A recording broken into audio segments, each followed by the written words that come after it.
ಧನ್ಯವಾದಗಳು, thank you ಎಲ್ಲರಿಗೂ. ಹಾಡುಗಳನ್ನ ಪದ್ಯವಾಗಿಸುವ ಕಲೆ ನಮ್ಮಲ್ಲಿ ಇದ್ದಿದ್ದು ಕೆಲವರಿಗೆ ಮಾತ್ರ. ಹಾಡು ಪದ್ಯಗಳ ಜನಪದೀಕರಣ ನಮ್ಮ ಹಿರಿಯ ಕವಿ ಸಿದ್ಧಲಿಂಗಯ್ಯನವರಿಗೆ ಸಹಜವಾಗಿಯೇ ಸಿದ್ಧಿಸಿತ್ತು. ಇದಕ್ಕೆ ಬಹುಮುಖ್ಯ ಭೂಮಿಕೆ ದೊರಕಿದ್ದು ಅವರ ತಾಯಿ ವೆಂಕಟಮ್ಮನವರಿಂದ. ಆಕೆಯ ಪ್ರತಿ ಮಾತು ಜನಪದೀಯ ಸೊಗಡಿನಿಂದ ತುಂಬಿರ್ತಿತ್ತು. ಮಿಕ್ಕಂತೆ ಒಂದೊಂದೇ ಹಾಡು ಬರೆದರೂ ಕೂಡ ಇಂದಿಗೂ ಜನಮಾನಸದಲ್ಲಿ ಉಳಿದಿರುವ ಹಾಡುಗಳೆಂದರೆ ಕೆ.ವಿ. ಸಿದ್ದಯ್ಯನವರ ಈ ನಾಡ ಮಣ್ಣಿನಲ್ಲಿ. ಈ ನಾಡ ಮಣ್ಣಿನಲ್ಲೇ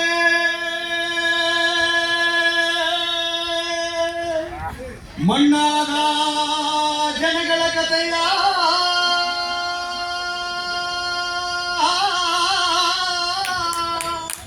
ಈ ನಾಡ ಮಣ್ಣಿನಲ್ಲೇ ಹೂವಾಗಿ ಅರಳಿದ ಜನರ ಈ ನಾಡ ಮಣ್ಣಿನಲ್ಲೇ ಹೂವಾಗಿ ಅರಳಿದ ಜನರ ಹೂವಿನ ಗಿಡಗಳಲ್ಲಿ ಹಣ್ಣಾಗಿ ಉದುರಿದೋರ ಕಥೆಯನ್ನ ಹೇಳುತ್ತೀವಿ, ಸಾರಿ ಸಾರಿ ಹೇಳುತ್ತೀವಿ, ಕಿವಿಗೊಟ್ಟು ಕೇಳಿರಣ್ಣ.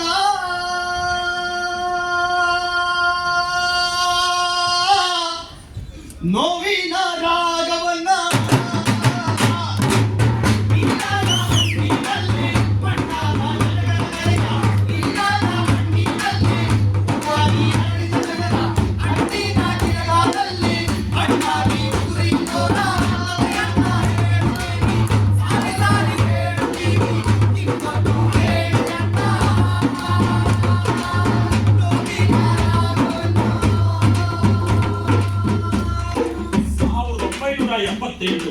ಏಪ್ರಿಲ್ 6 ತುಮಕೂರು ಜಿಲ್ಲೆ ಕುಣಿಗಲ್ ತಾಲೂಕಿನಲ್ಲಿರುವ ಒಂದು ಸಣ್ಣ ಹಳ್ಳಿ ದಾಸನಪುರ. 35ರ ಹರೆಯದ ಚಿತ್ತಿಮಯ್ಯ ದಾಸನಪುರಕ್ಕೆ ಈಗ 5 ವರ್ಷಗಳ ಹಿಂದೆ ಶ್ರೀಮತಿ ಜಯಮ್ಮ ಅವರನ್ನು ಮದುವೆಯಾಗಿ ಬಂದ. ಈ ಹಿಂದೆ ಆತ ದೊಡ್ಡಬೀರನಕೆರೆ ಮಾಯಸದಲ್ಲಿ ಸ್ವಲ್ಪ ಜಮೀನು ಇಟ್ಕೊಂಡು ವಾಸ ಮಾಡ್ತಿದ್ದ. ದಾಸನಪುರಕ್ಕೆ ಬಂದ ಮೇಲೆ ದೊಡ್ಡಬೀರನಕೆರೆ ಇದ್ದ ಜಮೀನನ್ನ ಮಾರಿ ದಾಸನಪುರದಲ್ಲಿ ಹೊಸ ಜಮೀನನ್ನ ಕೊಳ್ಳೋದಕ್ಕೆ ಪ್ರಯತ್ನ ಮಾಡಿದ್ದ. ಜೀವನಕ್ಕಾಗಿ ಸೌದೆ ಹೊಡೆಯ ಕೆಲಸ ಮಾಡ್ತಿದ್ದು. ವಾರಕ್ಕೆ ಒಂದು 50ರಿಂದ 60 ರೂಪಾಯಿ ಸಂಪಾದನೆ ಕೂಡ ಮಾಡ್ತಿದ್ದ. ಒಂದು ದಿನ ದಾಸನಪುರದ ಮೇಲ್ಜಾತಿ ನಿವಾಸಿ ತಿರುಗಿರೆಯ ಮಗ ತಿಮ್ರಾಯಪ್ಪ ಇದೇ ಚಿತ್ತಿಮಯ್ಯನಿಗೆ ಬಂದು ತನ್ನ ಜಮೀನನ್ನ ಮಾರುವುದಾಗಿ ಹೇಳಿ ಹಣ ಪಡೆದು ಹೋದ. ಸಾಕಷ್ಟು ದಿನ ಕಳೆದ್ರು ತಿಮ್ರಾಯಪ್ಪ ಜಮೀನ್ ಕೊಡೋದ್ರ ಬಗ್ಗೆ ಆಗಲಿ ಅಥವಾ ಹಣ ವಾಪಸ್ ಮಾಡೋದ್ರ ಬಗ್ಗೆ ಆಗಲಿ ಮಾತಾಡಲೇ ಇಲ್ಲ. ಈ ಕುರಿತು ಚಿತ್ತಿಮಯ್ಯ ಅವನನ್ನ ಆಗಾಗ್ಗೆ ಕೇಳತೊಡಗಿದ. ಇದು ಏಪ್ರಿಲ್ 5ರಂದು ಜಗಳದಲ್ಲಿ ಕೊನೆಗೊಳ್ತು.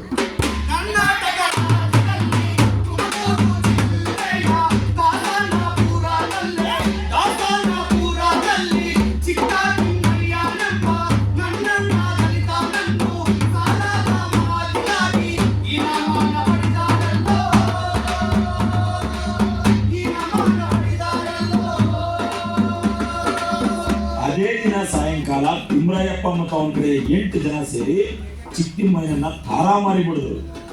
ಮೈಯಲ್ಲೆಲ್ಲ ರಕ್ತ ಸುರಿಯತೊಡಗಿತು. ಅರೆ ಪ್ರಜ್ಞೆಯಲ್ಲಿದ್ದ ಅವನನ್ನ ಹತ್ತಿರದಲ್ಲಿರುವ ಮರವೊಂದಕ್ಕೆ ಬಿಗಿದ್ರು. ಚಿತ್ತಿಮಯ್ಯನಿಗೆ ಏಟು ಬಿದ್ದು ಪ್ರಜ್ಞೆ ತಪ್ಪಿದ್ದನ್ನ ತಿಳಿದ ಅವನ ಹೆಂಡತಿ ಜಯಮ್ಮ ಅಲ್ಲಿಗೆ ಓಡಿ ಬಂದು ಗಂಡನ ಸ್ಥಿತಿಯನ್ನು ಕಂಡು ಅವಳ ಕರುಳು ಹಿಂಡಿದಂತಾಯಿತು. ಮುಟ್ಟು ಬಿಡಿ ಅಂತ ಬೇಡ್ಕೊಂಡ್ಳು. ಆ ರಾಕ್ಷಸರು ಬಿಟ್ಟು ಹೊರಟು ಹೋದರು.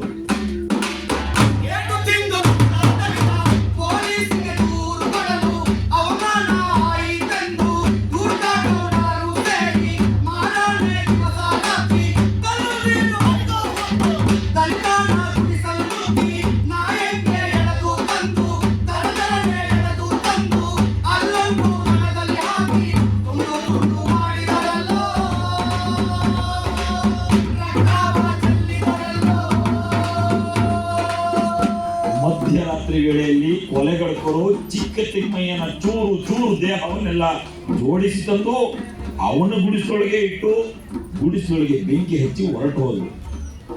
ಚಿತ್ತಿಮ್ಮನ ಹೆಂಡತಿ ಮತ್ತು ಅವರ ಸಂಬಂಧಿಕರು ಗೊಳೋ ಅಂತ ಜೋರಾಗಿ ಅಳತೊಡಗಿದ್ರು. ಗಲಾಟೆ ಕೇಳಿ ಎದ್ದು ಬಂದ ಊರಿನ ಸವರ್ಣೀಯರು ಬೆಂಕಿಯನ್ನ ಆರಿಸಿದರು. ಆದರೆ ಗುಡಿಸಲು ಸಂಪೂರ್ಣ ಭಸ್ಮವಾಗಿ ಹೋಗಿತ್ತು. ಗುಡಿಸಲೊಳಗೆ ಸತ್ತ ದೇಹ ಹೊಂದಿರುವುದನ್ನು ಕಂಡು ಅವರೆಲ್ಲ ಎದರಿ ಓಡಿ ಹೋದರು. ಶವ ಸಂಪೂರ್ಣ ಸುಟ್ಟು ಹೋಗದಿರುವುದನ್ನು ತಿಳಿದ ಕೊಲೆಗಳಿಗಳು ಮತ್ತೆ ಬಂದರು.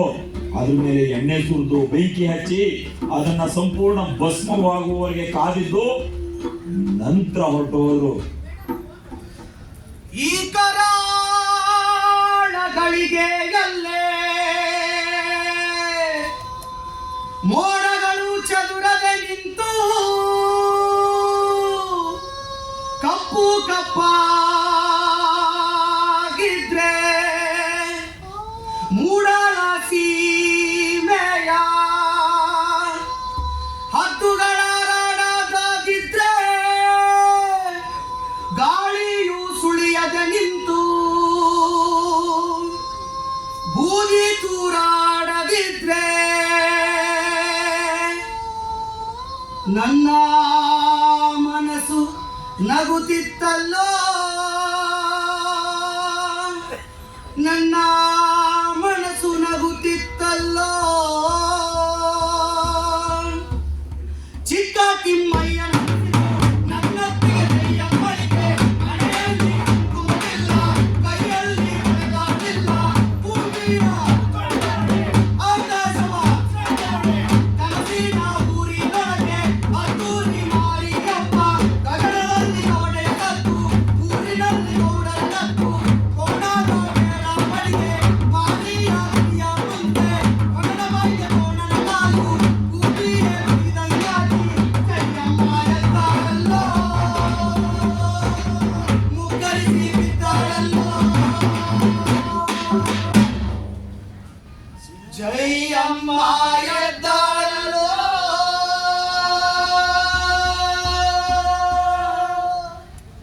ಮುಗ್ಗರಿಸಿ ಬಿದ್ದಾಳಲ್ಲೋ.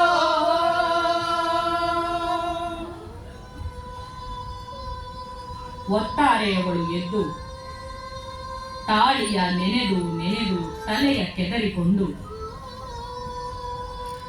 ಕಣ್ಣಲ್ಲಿ ಕೆಂಡಗಳ ಎರಚಿ ಗಂಡನ ಕುಡಿಗೋಲಿಡಿದು ಕೂಲಿಗೆ ಹೊಂಟಾಳು.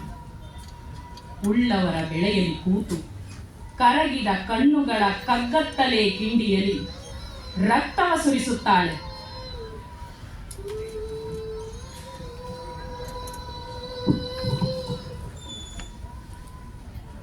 ಈ ನಾಡ ಮಣ್ಣಿನಲ್ಲಿ ಮಣ್ಣಾದ ನನ್ನ ಜನರು ಸಂಘಟಿತರಾಗಬೇಕು. ದಲಿತ ಸಂಘವ ಸೇರಿ ಗುಡುಗಾಗಿ ಗುಡುಗಬೇಕು, ಸಿಡಿಲಾಗಿ ಸಿಡಿಯಬೇಕು. ಸುರಿಮಳೆಯು ಸುರಿಯುವಾಗ ಮಾನವರಾಗಬೇಕು.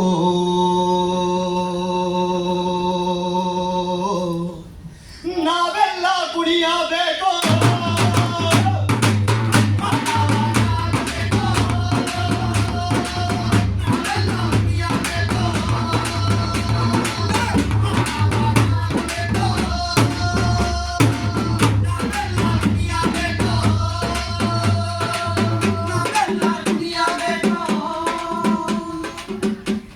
ನನಗೆ ನೆನಪಿರುವಂತೆ ಕೆ.ಬಿ. ಸಿದ್ದಯ್ಯ ಈ ಹಾಡು ಬರೆದಿದ್ದು ಮೊದಲನೇ ಬಂಡಾಯ ಸಾಹಿತ್ಯ ಸಮಾವೇಶದ ವೇಳೆ. ಸಮಾವೇಶದಲ್ಲಿ ಸ್ವತಃ ಸಿದ್ದಯ್ಯನೇ ಈ ಹಾಡು ಹಾಡಿದ. ಕಾಕತಾಳೀಯವೆಂಬಂತೆ ತೆಲುಗಿನ ಹೋರಾಟದ ಹಾಡುಗಳಿಗೆ ಕಾವ್ಯದ ಮೆಲುಗು ತಂದಿದ್ದ ಸತ್ಯಮೂರ್ತಿಯವರು ಕೂಡ ತೆಲಂಗಾಣ ಸಶಸ್ತ್ರ ಹೋರಾಟ ಕುರಿತಾಗಿ ಬರೆದಿದ್ದ ಇಂಥದ್ದೇ ಗೇಯ ಕಾವ್ಯವನ್ನ ಅಂದು ವಾಚನ ಮಾಡಿದರು. ಇವರಿಬ್ಬರು ಹಾಡುಗಾರರಲ್ಲದೆ ಹೋದರೂ ಇವರ ಕವಿತೆ ಅಥವಾ ಹಾಡುಗಳ ಗೇಯ ಗುಣ ನಮ್ಮನ್ನ ತಾಗಿದವು. ಉಳಿದಂತೆ ಇಂದುದರ ಇದಕ್ಕೂ ಹಿಂದೆ ಅತ್ಯಂತ ಆರಂಭದಲ್ಲಿಯೇ ಕಪ್ಪು ಮನುಜರು ಬರೆದಿದ್ದ. ಇದನ್ನ ಅದ್ಭುತವಾಗಿ ಆಡುತ್ತಿದ್ದಾತ ಮಾವಳ್ಳಿಯ ಮುನಿಯಲ್ಲಪ್ಪ. ಬಹುಶಃ ಮುನಿಯಲ್ಲಪ್ಪ ಈ ಹಾಡನ್ನ ಹಾಡಿದಂತೆ ಉಳಿದ ಯಾವ ಹಾಡುಗಾರನೂ ಇದುವರೆಗೂ ಅಂತ ತಲಸ್ಪರ್ಶಿ ಎನ್ನುವಂತೆ ಹಾಡಿದ್ದು ನೆನಪಿಲ್ಲ.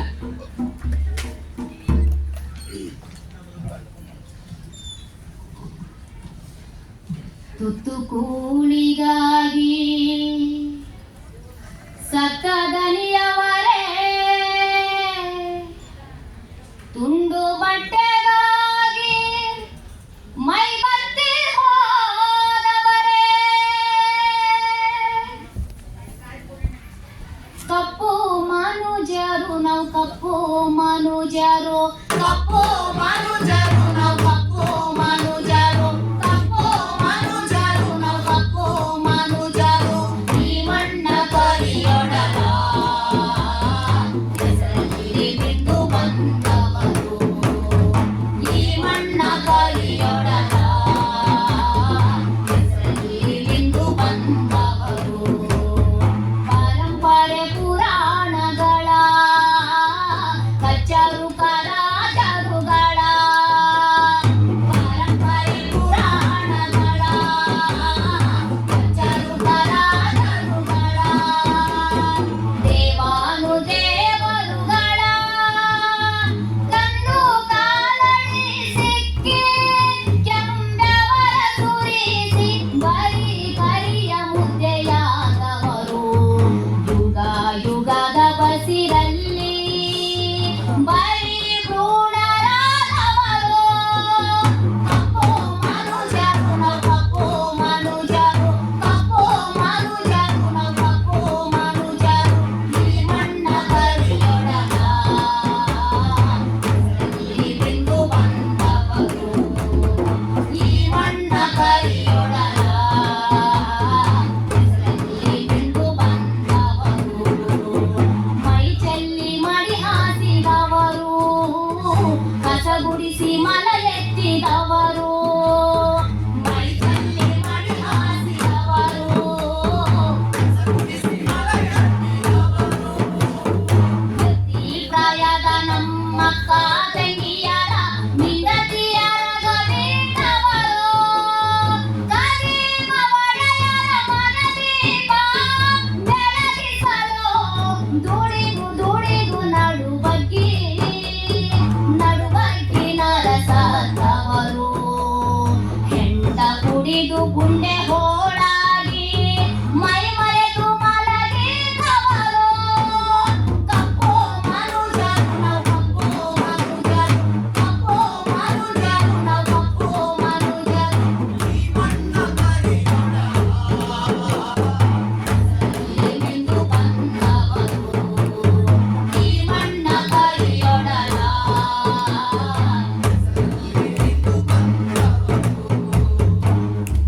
ತುತ್ತು ಕೂಳಿಗಾಗಿ ಸತ್ತ ದನಿಯವರೇ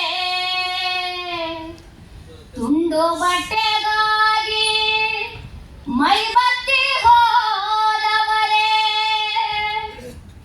ಓ ಕಪ್ಪು ಜನರೇ ಬಂಧು ಬಾಂಧವರೇ ಎಲ್ಲಿ ನಿಮ್ಮ ಸ್ವರ ಎಲ್ಲಿ ನಿಮ್ಮ ದನಿ ಕರಿಯೊಡಲಕ್ಕೆಂದು ಸಿರು ಎಲ್ಲಿ ಈ ಮಣ್ಣ ಮಕ್ಕಳು ನಾವು ಈ ನಾಡ ಒಕ್ಕಲು ನಾವು ಮಣ್ಣ ಮಕ್ಕಳು ನಾವು ಈ ನಾಡ ಒಕ್ಕಲು ನಾವು ನಿಮ್ಮೊಡಲ ಉಸಿರೇ ನಮ್ಮ ಹಾಡು ನಿಮ್ಮೊಡಲ ಉಸಿರೇ ನಮ್ಮ ಹಾಡು ಹಾಡು ಹಾಡು ಉನ್ನತಲಿ ಕೂಡ ಬನ್ನಿ ನೀವು ಹಾಡು ಹಾಡು ಉನ್ನತಲಿ ಕೂಡ ಬನ್ನಿ ಜನ ಕೂಡ ಬನ್ನಿ ಮನ ಕೂಡ ಬನ್ನಿ ಬನ್ನಿ ಸೋದರರೇ ಬನ್ನಿ ಬಾಂಧವರೇ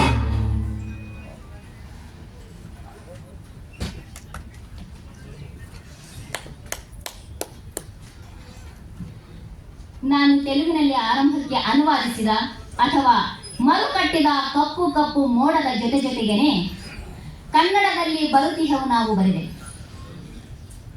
ಆಗ ರಾಜ್ಯ ಮಟ್ಟದ ಮೊದಲನೇ ಶಿಬಿರ ತುಮಕೂರಿನ ನಾಮದ ಚಿಲುಮೆಯಲ್ಲಿ ನಡೆದಿತ್ತು.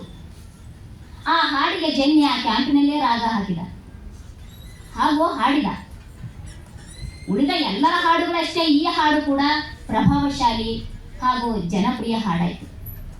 ಇದಾದ ಮೇಲೆ ನಾನು ಬರೆಯಲೇಬೇಕಾಗಿ ಬಂದದ್ದು ಹುಣಸೆಕೋಟೆ ಅನುಸಿಯಮ ಪ್ರಕರಣದಿಂದಾಗಿ.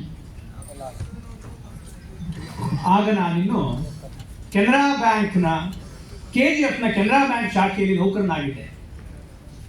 ಅನ್ಸೂಯಮ್ಮನವರ ತಂದೆ ಶ್ರೇಷ್ಠಿರಿಯಪ್ಪ ಎತ್ತರದ ಅಜಾನುಬಾಹು, ಬಿಳಿಗಡ್ಡ, ಉದ್ದ ಕೂದಲಿನ ವ್ಯಕ್ತಿ ನನ್ನನ್ನು ಹುಡುಕಿಕೊಂಡು ಬಂದಿದ್ದರು.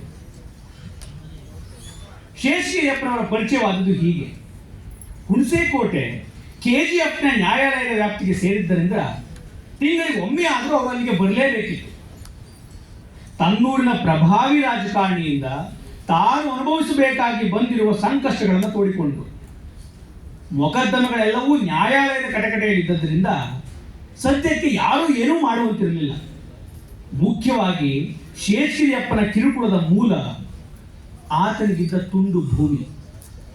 ಅದು ಆ ಪ್ರಭಾವಿ ರಾಜಕಾರಣಿಯ ಜಮೀನಿಗೆ ಹೊಂದಿಕೊಂಡಿದ್ದರಿಂದ ಅದನ್ನು ತನಗೆ ಕೊಟ್ಟು ಬಿಡುವಂತೆ ಕೃಷ್ಣೇಗೌಡ ತಾಲೂಕು ಬೋರ್ಡಿನ ಅಧ್ಯಕ್ಷನೂ ಆಗಿದ್ದರಿಂದ ಸರ್ಕಾರಿ ಯಂತ್ರಾಂಗವನ್ನು ಬಳಸಿಕೊಂಡು ಶೇಷಗಿರಿಯಪ್ಪನನ್ನ ಹಲವು ಮೊಕದ್ದಮೆಗಳಲ್ಲಿ ಸಿಕ್ಕಿಸಿದ್ದ. ಈ ಶೇಷಗಿರಿಯಪ್ಪ ತನ್ನ ಗುಡಿಸಲ ಮುಂದೆ ಮಡಿಕೆ ಸುಡುವ ಆವಿಗೆಯನ್ನು ಕಟ್ಟಿಕೊಂಡಿದ್ದ.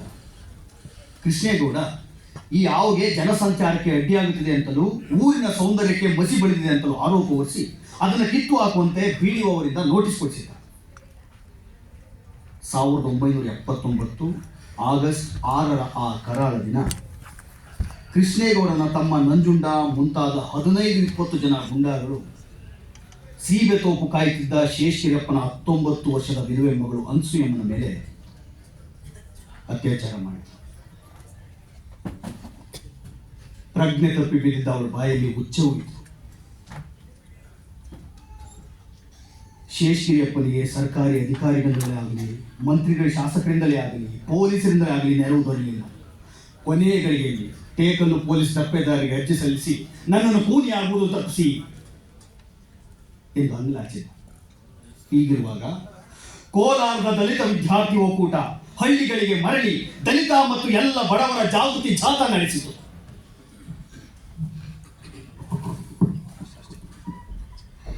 ಸತ್ತಂತ ತೊಗಲಿಗೆ ಮತ್ತೆ ಜೀವವು ತುಂಬಿ ಸುತ್ತ ನಾಡೆಲ್ಲ ಪ್ರತಿಭೋಲೆ.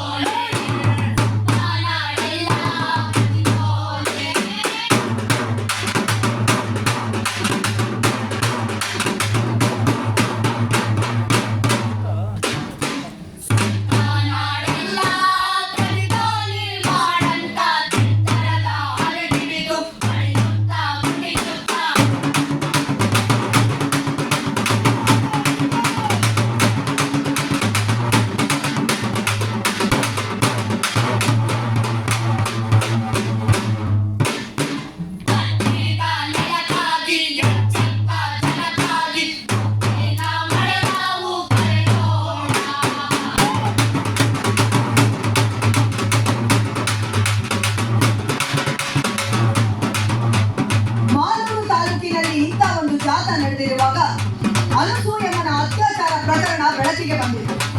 ಕಲಾ ಮಂಡಳಿಯ ಹಾಡು ಕೇಳಿ ನಾಟಕ ನೋಡಿದ ಮೇಲೆ ಇವರ ಬಳಿ ತನ್ನ ಅಳಲನ್ನು ಹೇಳಿಕೊಳ್ಳಬಹುದೆನಿಸಿ ತನ್ನ ಮೇಲಾದ ಲೈಂಗಿಕ ದೌರ್ಜನ್ಯವನ್ನು ಹೊರಗಡೆ ಇದ್ದರು. ಈ ದೌರ್ಜನ್ಯವನ್ನು ಪ್ರತಿಭಟಿಸಿ ತಾಲೂಕು ಕೇಂದ್ರ ಮಾಲೂರಿನಲ್ಲೊಂದು ಪ್ರತಿಭಟನಾ ಸಭೆ ನಡೆಸಿದರು.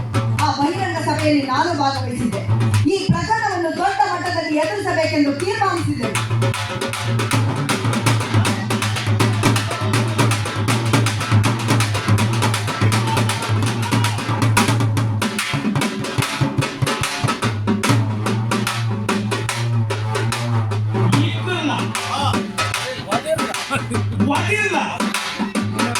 ಈಗ ನಮ್ಮ ಮಕ್ಕಳು ಚರ್ಮ ಎಬ್ಬಲ್ಲ.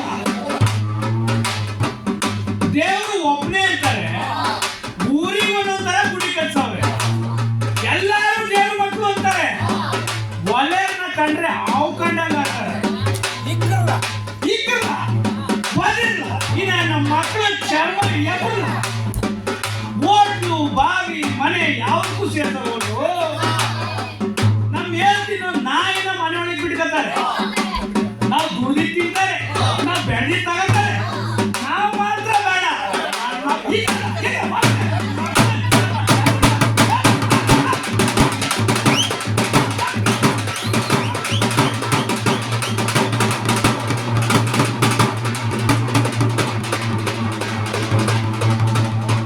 CS ದ್ವಾರಕಾನಾಥ್ ಅವರು ಅನಸೂಯಮ್ಮನವರ ಪ್ರಕರಣ ಕುರಿತು ಹೊನ್ನೊಡಿ ದಿನಪತ್ರಿಕೆಯಲ್ಲಿ ವಿವರವಾದ ವರದಿ ಬರೆದರು.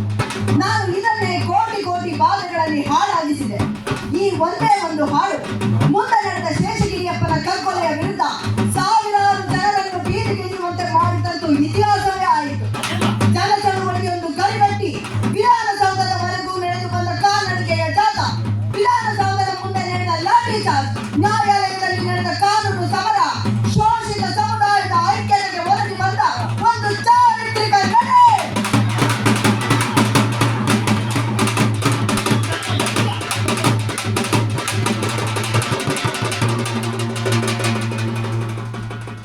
ನೆನ್ನೆ ದಿನ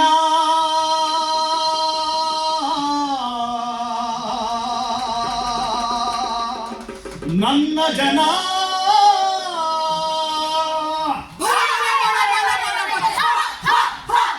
ನೆನ್ನೆ ದಿನ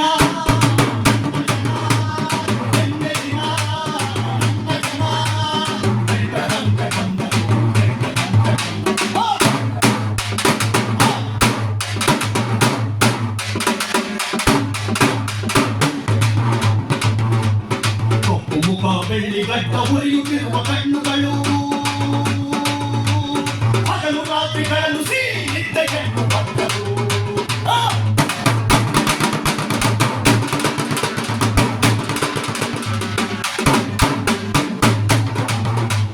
ಕಂಬಳಿಗಳು ಕೊರಗಿದವು ಎದ್ದೇಳುವ ಹೊಚ್ಚಿಗೆ ಭೂಕಂಪನವಾಯಿತು ಅವರು ಕುಣಿವ ಹುಚ್ಚಿಗೆ ಭೂಕಂಪನವಾಯಿತು ಅವರು ಕುಣಿವ ಹುಚ್ಚಿಗೆ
ಪೇಪರ್ ಅಲ್ಲಿ ದೊಡ್ಡ ಕೂಡ್ತಾವ್ರು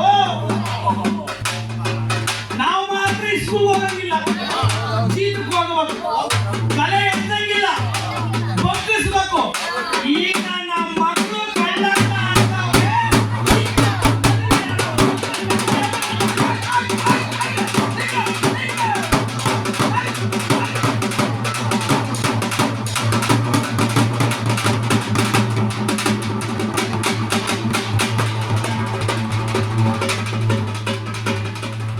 ಇರುವೆಯಂತೆ ಹರಿವ ಸಾಲು ಉಳಿಸಿರುವ ತುಳಿಗಳು ಧಿಕ್ಕಾರ ಧಿಕ್ಕಾರ ಅಸಮಾನತೆಗೆ ಎಂದೆಂದಿಗೂ ಧಿಕ್ಕಾರ ಧಿಕ್ಕಾರ ಶ್ರೀಮಂತರ ಸಕ್ಕಿಗೆ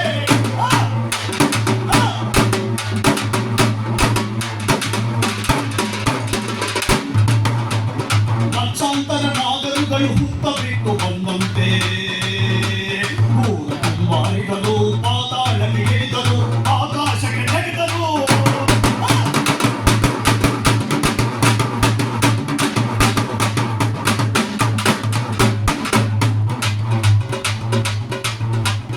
ಮುಸುಗುಟ್ಟುವ ಬೀದಿಯಲ್ಲಿ ವಿಷವಿಲ್ಲದ ನನ್ನ ಜನ ನ್ಯಾಯಕ್ಕಾಗಿ ನಿಂತರು ನ್ಯಾಯಕ್ಕಾಗಿ ನಿಂತರು ಬೀದಿಗಳಲ್ಲಿ ಗಲ್ಲಿಗಳಲ್ಲಿ ಬೇಲ್ಮೆಲೆಯ ಮನೆಗಳಲ್ಲಿ ಯಜಮಾನರ ಪಟ್ಟಿಯಲ್ಲಿ ಪರಿಪೂರ್ಣ ಮಟ್ಟದಲ್ಲಿ ಎಲ್ಲೆಲ್ಲಿಯೂ ನನ್ನ ಜನ ನೀರಿನಂತೆ ನಿಂತರು ಇವರು ಬಾಯಿ ಬಿಟ್ಟೊಡನೆ ಅವರ ಬಾಯಿ ಕಟ್ಟಿತು ಇವರಲ್ಲಿ ಕೇಳಿದೊಡನೆ ಅವರ ಕಣ್ಣು ಬಿಟ್ಟಿತು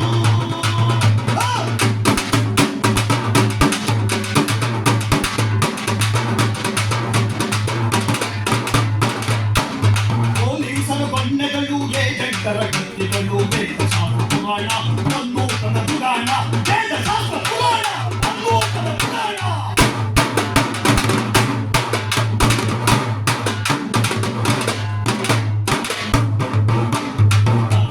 ಕಟ್ಟಿಯಾಗಿ ಕೇಳಿ ಕೇಳಿ ಹರಿದವು ಹೋರಾಟದ ಸಾಗರಕ್ಕೆ ಸಾವಿರಾರು ನದಿಗಳು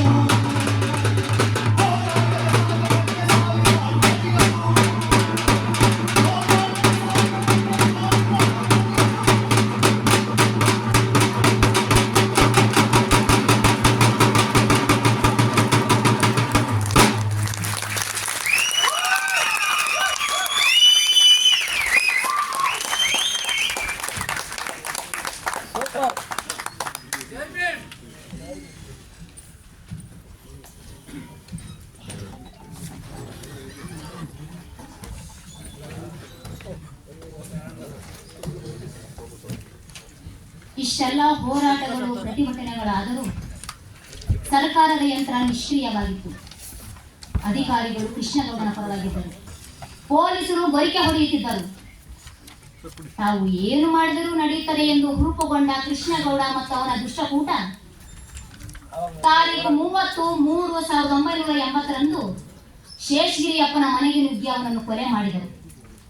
ಮನೆ ಮಂದಿಗೆಲ್ಲ ಭೀಕರ ಗಾಯಗಳಾಗಿ ಆಸ್ಪತ್ರೆಗೆ ಸೇರಿದರು. ಕೊನೆಗೂ ಈ ನಿರೀಕ್ಷಿತ ಕೊಲೆಯನ್ನು ಯಾರೂ ತಡೆಯಲಾಗಲಿಲ್ಲ. ಕೋಟಿ ಕೋಟಿ ಬಾಧೆಗಳಲ್ಲೇ ಲಕ್ಷಾಂತರ ನೋವುಗಳಲ್ಲೇ ನೀ ಹುಟ್ಟಿ ಬೆಳೆದೆಯವ್ವ ನನ್ನ ತಂಗಿ ಅನುಸೂಯ.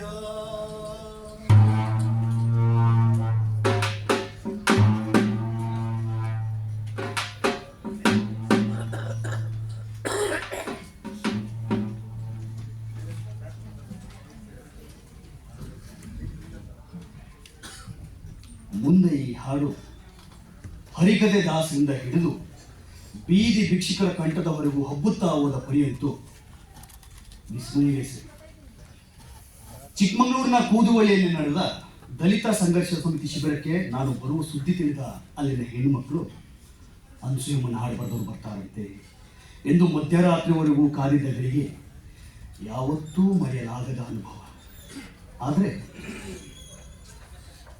3.5 ದಶಕಗಳ ನಂತರ ಈ ಹಾಡಿನ ಬೆನ್ನತ್ತಿ ಬಂದ ನನ್ನ ಮಗಳು ದಿಶಾ ಇದು ದಲಿತ ಪುರುಷಾಧಿಕ್ಯದ ಪ್ರತೀಕ ಎಂದಾಗ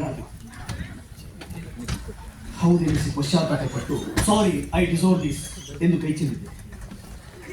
ಆ ಹಾಡು ಬರೆಯುವ ಹೊತ್ತಿಗೆ ಇರಬೇಕಾದ ಹಲವು ಸೂಕ್ಷ್ಮಗಳಿಂದ ನಾನು ವಂಚಿತನಾಗಿದ್ದೆ ಎಂಬುದು ಈಗ ನನಗೆ ಮನವರಿಕೆಯಾಗಿದೆ. ಅತ್ಯಾಚಾರಕ್ಕೀಡಾದ ಹೆಣ್ಣೊಬ್ಬಳ ಹೆಸರು ಬಹಿರಂಗಗೊಳಿಸಬಾರದೆಂಬಷ್ಟೂ ಎಚ್ಚರವು ಒಂದು ನನಗಿರಲಿಲ್ಲ. ಅಷ್ಟೇ ಅಲ್ಲ, ಆರೋಪಿಗಳ ಹೆಸರನ್ನೂ ಕೂಡ ನ್ಯಾಯ ಹೊರಬೀಳುವ ಮುನ್ನವೇ ಹಾಡಿನಲ್ಲಿ ಸೇರಿಸಿದ್ದು ಒಪ್ಪತಕ್ಕದ್ದು ಅಲ್ಲವೋ ಎನ್ನುವ ಗೊಂದಲದಿಂದ ನಾನಿನ್ನು ಮುಕ್ತನಾಗಿಲ್ಲ. ಆದರೆ ಹಾಡೊಂದು ಸಾವಿರಾರು ಜನರ ಹೋರಾಟಕ್ಕೆ ಸ್ಫೂರ್ತಿಯಾಗಿದ್ದು, ದನಿ ಇಲ್ಲದವರ ದನಿಯಾಗಿದ್ದು, ಎಲ್ಲ ದೋಷಗಳನ್ನು ಮೀರಿ ನ್ಯಾಯದ ಕೂಗಾಗಿದ್ದು ಕಾವ್ಯ ನ್ಯಾಯಕ್ಕೊಂದು ದರ್ಶನವೆಂದೇ ನಾನು ಸಮಾಧಾನ ಪಟ್ಟುಕೊಂಡಿದ್ದೆ.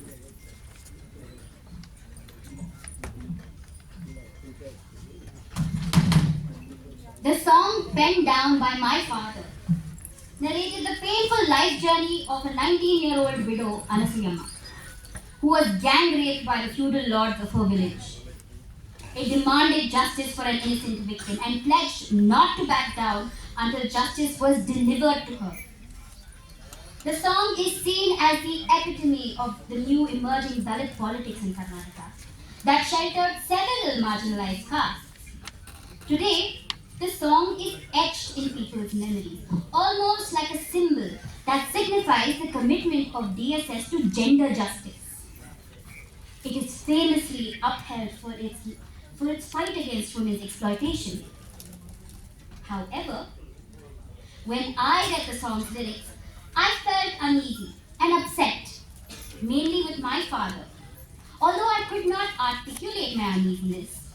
Not until I saw the picture of Anasuyamma in a Panchama Patrike, holding a lighting torch and leading the Hunse Kote Jata. The photo shook me. I realized the lack of gender sensibilities my father and DSS otherwise should have had.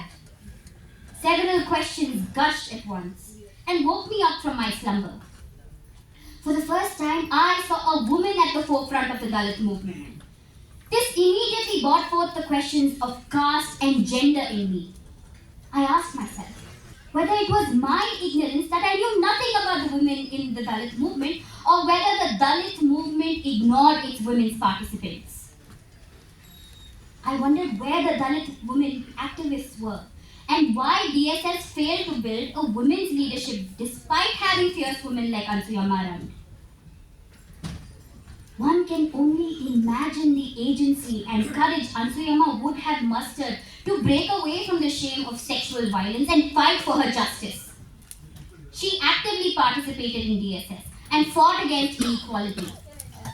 But unfortunately, the song displaced her agency and trapped her in the image of a victim alone. She was not merely a victim, but a survivor, a fighter, an embodiment of dignity and a symbol of resistance. She was a Tayi Beru, mother root of the Dalit movement, which would have grown into a giant tree of justice if only people had realized to plant and remember to water her memory.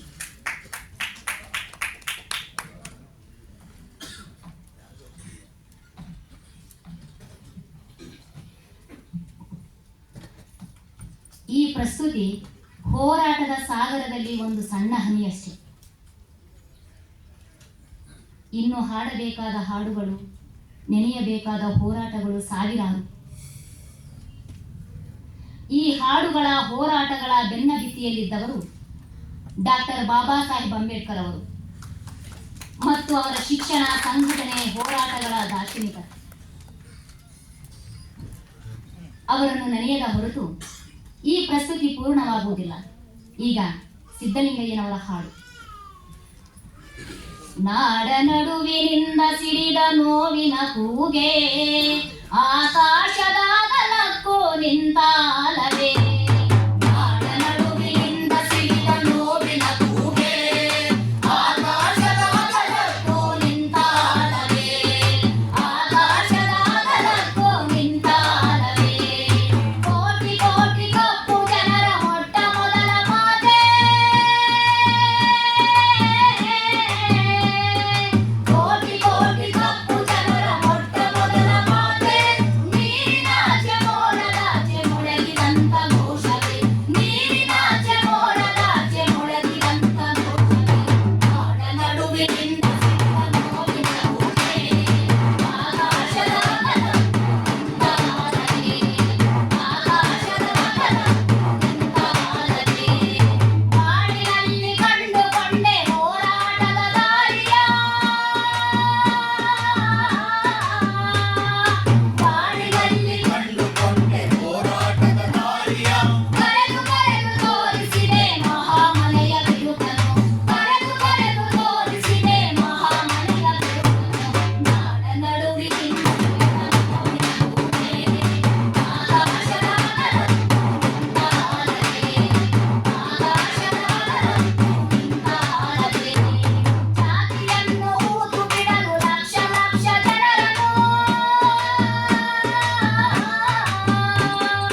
ಜಾತಿಯನ್ನು ಊದು ಬಿಡಲು ಲಕ್ಷ ಲಕ್ಷ ಜನರನ್ನು, ಕಟ್ಟಿಗೆಯ ರಂಗ ತಿಳಿದ ಸ್ವಾಭಿಮಾನ ಸಮುದ್ರ, ಕಟ್ಟಿಗೆಯ ರಂಗ ತಿಳಿದ ಸ್ವಾಭಿಮಾನ ಸಮುದ್ರ. ನಾಡ ನಡುವಿನಿಂದ ಸಿಡಿದ ನೋವಿನ ಕೂಗೆ, ಆಕಾಶದಾಗಲಕ್ಕೋ ನಿಂತಾಲವೇ. ಆಕಾಶದಾಗಲಕ್ಕೋ ನಿಂತಾಲವೇ. ಮಲಗಿದವರ ಕೂರಿಸಿದೆ ನಡೆಸುವವನು ಯಾರೋ, ಮಲಗಿದವರ ಕೂರಿಸಿದೆ ನಡೆಸುವವನು ಯಾರೋ. ಛಲದ ಜೊತೆಗೆ ಬರದ ಪಾಠ ಕಲಿಸುವವರು ಯಾರು, ಛಲದ ಜೊತೆಗೆ ಬರದ ಪಾಠ ಕಲಿಸುವವರು ಯಾರು. ಇಂದಿನ ಕಾಲದ ತುರ್ತಿಗೆ ಸಿದ್ದಲಿಂಗಯ್ಯನವರ ಹಾಡಿನ ಕೊನೆಯ ಸಾಲುಗಳನ್ನು ಬದಲಿಸಿ ಹಾಡುತ್ತೇವೆ. ಮಲಗಿದವರ ಕೂರಿಸಿದೆ ನಡೆಸಿದವನು ನೀನೇ, ಛಲದ ಜೊತೆಗೆ ಬಲದ ಪಾಠ ಕಲಿಸಿದವನು ನೀನೇ.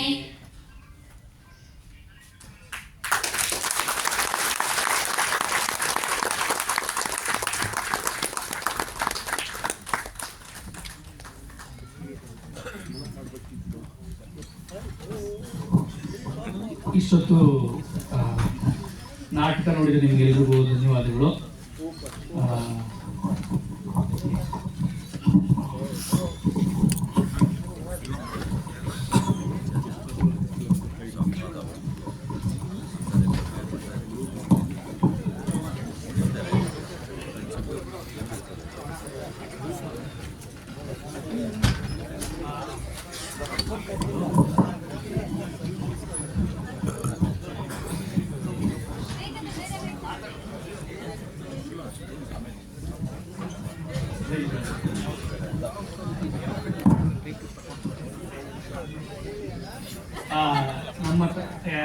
ನಾಟಕ ನೋಡೋದಕ್ಕೆ ಎಲ್ರಿಗೂ ಧನ್ಯವಾದಗಳು. ನಮ್ಮ ತಂಡದ ಪರಿಚಯ ಭರತ್ ರಾಯಚೂರು, ಶ್ವೇತಾ ಹಾಸನ, ಚಂದ್ರು ಕಿತ್ತೂರು, ಈ ನಾಟಕದ ನಿರ್ದೇಶಕರವರು, ಮರಿಯಮ್ಮ ಸೂರಿ, ಶ್ರದ್ಧಾ ಬೆಂಗಳೂರು, ನಂದಿನಿ ಚಂದ್ರಾಯಪಟ್ಟಣ, ನರಸಿಂಹರಾಜು ಶಿರಾ, ನಾನು ಲಕ್ಷ್ಮಣ್. ಈ ನಾಟಕಕ್ಕೆ ನಾವು ಇದರ ಮೆಟೀರಿಯಲ್ ನಮಗೆ ಒದಗಿಸ್ಕೊಟ್ಟವರು ರಾಕೇಶ್ ಸರ್. ಅವರು ಎಲ್ಲ ಆರ್ಕೈವ್ನಲ್ಲಿ, ಪಂಚಮರ ಆರ್ಕೈವ್ನಲ್ಲಿ ರಾಮದೇವ್ ರಾಕೇಶ್ ಸರ್ಗೆ ಉಳ್ಕೊಂಡಿದ್ದೀವಿ. ಮತ್ತು ಆ ಮೆಟೀರಿಯಲ್ ಕ್ಯೂರೇಷನ್ನಲ್ಲಿ ನಮಗೆ ಸಹಾಯ ಮಾಡಿದ್ದು VL ನರಸಿಂಹಮೂರ್ತಿ ಅವರು. ಸರ್, ನಮ್ಮ ತಂಡದಿಂದ ಮಾವಳಿ ಸರ್ಗೆ ಹ್ಯಾಪಿ ಬರ್ಡೇ.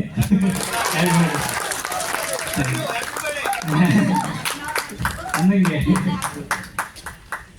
Thank you. ಮತ್ತೆ ಚಳವಳಿಯನ್ನ ಮತ್ತೆ ಮೇಲ್ಕಾಳ್ಕಂಗ್ ಮಾಡಿರಿ. Thank you. ಯಾರಿಗಾದ್ರೂ ಪ್ರದರ್ಶನ ಬೇಕಾದ್ರೆ ನಮ್ಮ ಮನೋಜ್ ಅಂತ ಒಬ್ರು ಮ್ಯಾನೇಜರ್ ಇದ್ದಾರೆ, ಅವ್ರು ಕಾಂಟ್ಯಾಕ್ಟ್ ಮಾಡಿ. ಲೈಟಿಂಗ್ ಅವರೇ ಮಾಡಿದ್ದು, ಮನೋಜ್ ಅಂತ ನಮ್ಮ ಮ್ಯಾನೇಜರ್. ಪ್ರದರ್ಶನ ಬೇಕಾದ್ರೆ ಮಾವಳಿ ಸರ್ ಕೇಳಿದ್ರೆ ಹೇಳ್ತಾರೆ, VL ಕೇಳಿದ್ರೆ ಹೇಳ್ತಾರೆ, ಇಲ್ಲಿ ಇರೋದು ಯಾರ್ಯಾರು VL ಲಕ್ಷ್ಮಣ ಯಾರ್ಯಾರು ಕೇಳಿದ್ರೆ. Thank you.